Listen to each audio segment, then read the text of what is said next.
Hello everyone, good morning. সবাই কেমন আছো? আশা করছি ভালো আছো। আমিও ভালোই আছি। আর আজকে সকাল থেকে ব্লগটা স্টার্ট করছি, তো দেখতে থাকো, আশা করছি ভালো লাগবে। আজকে সকালবেলা ঘুম থেকে উঠে আমি এখন রান্নাঘরে এসেছি, মেয়ের জন্য একটুখানি ছাতুর শরবত বানাচ্ছি।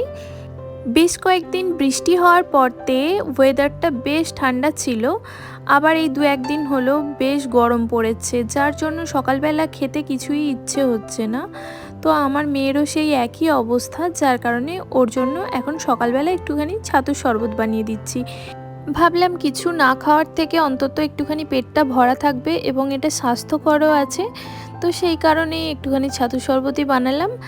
আর হাজব্যান্ডের জন্য এরপরতে একটুখানি লেবুর রস বানিয়ে দেব।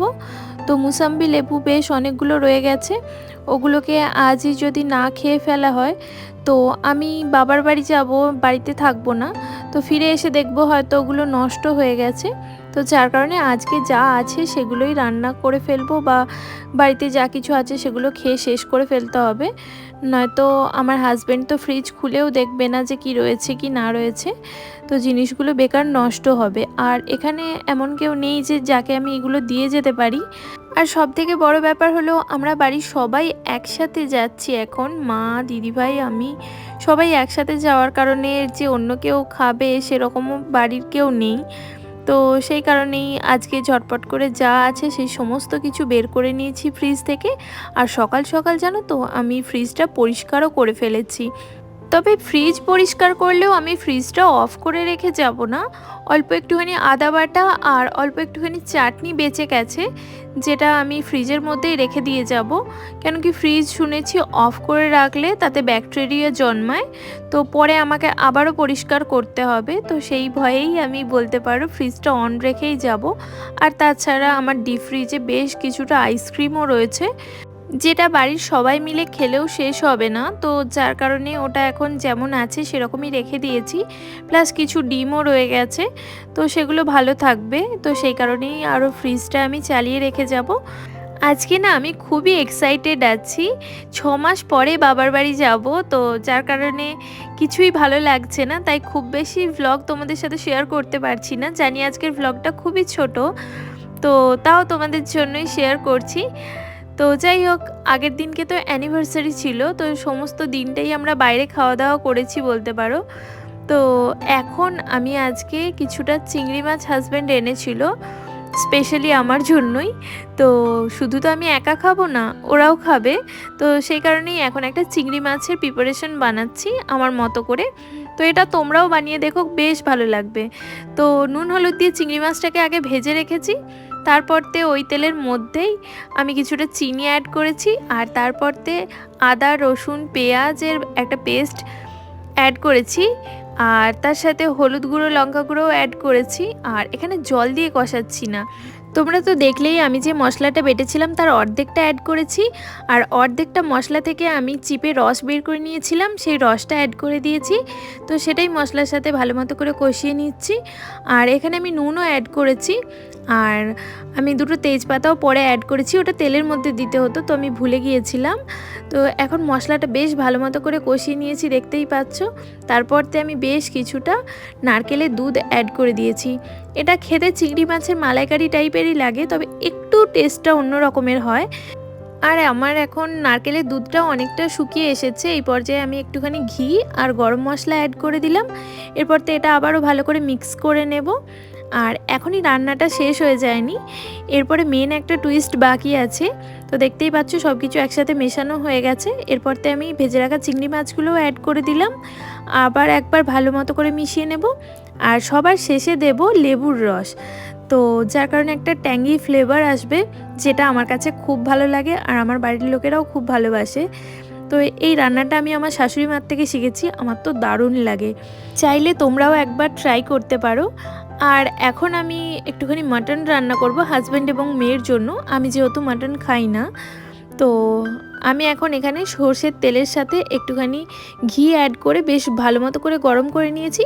আর এখানে গোটা গরম মশলাও অ্যাড করে দিলাম, যেমন দারচিনি, এলাচ, লবঙ্গ, তেজপাতা, শুকনো লঙ্কা এবং হাফ একটা স্টার অ্যানিশও দিয়েছিলাম। তারপরতে পেঁয়াজ কুচিগুলো দিয়ে দিয়েছি, আর এরপরতে দেব স্বাদ মতো চিনি এবং নুন। চিনি অল্প একটুখানি দিলে হয়, তো সেটাই দিয়েছি। আর এদিকে আমার মেয়ে উকিঝুঁকি মারছে যে কি রান্না করছি আমি, কেন কি আজকে দুপুরে ম্যাম আসেনি, আর ওর তো স্কুলে এখন ছুটি আছে, সামার ভ্যাকেশন শেষ হয়নি। তো এখন যাই হোক, ও এখন খোঁজ খবর নিয়ে গেল কি রান্না হচ্ছে। তো আমি এখানে প্রেশার কুকারের ঢাকনাটাকেই মাঝে মাঝে চাপা দিয়ে রান্না করছি। আর এদিকে একটা ছোট টমেটো ছিল, সেটাকেও অ্যাড করে দিয়েছি। আর এখন মাটনটাও অ্যাড করলাম। আগের থেকে দই মাখিয়ে রেখে দিয়েছিল, আগের দিনকেই হাজব্যান্ড মাটনটা এনে রেখেছিল, তো ও নিজেই ধুয়ে ভালো মতো করে দই মাখিয়ে রেখেছিল, তো ওটাকে অ্যাড করলাম। এরপরতে পেঁয়াজের সাথে বেশ কিছুক্ষণ ভেজে নেব মাটনটাকে।